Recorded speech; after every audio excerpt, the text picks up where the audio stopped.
राजतिलक की घोषणा।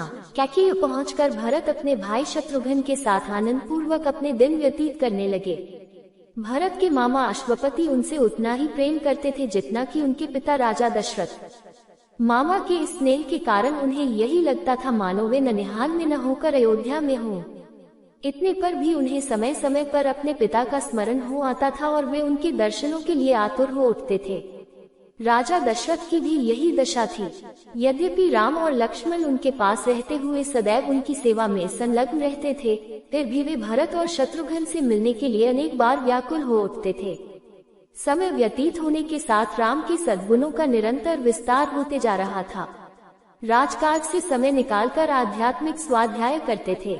वेदों का सांगोपांग अध्ययन करना और सूत्रों के रहस्यों का समझकर उन पर मनन करना उनका स्वभाव बन गया था। दुखियों पर दया और दुष्टों का दमन करने के लिए सदैव तत्पर रहते थे। वे जितने दयालु थे उससे भी कई गुना कठोर वे दुष्टों को दंड देने में थे।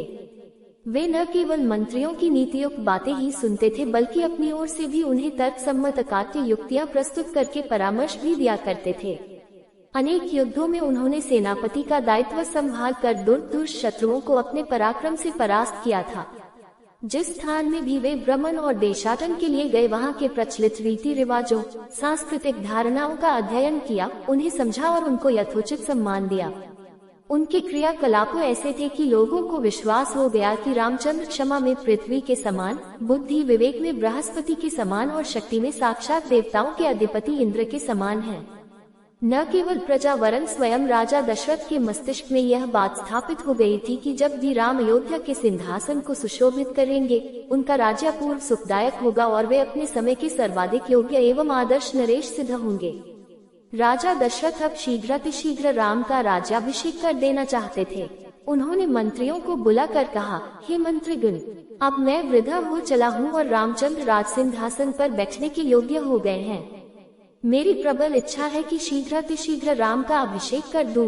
अपने इस विचार पर आप लोगों की सम्मति लेने के लिए ही मैंने आप लोगों को यहाँ पर बुलाया है। कृपया आप सभी अपनी सम्मति दीजिए।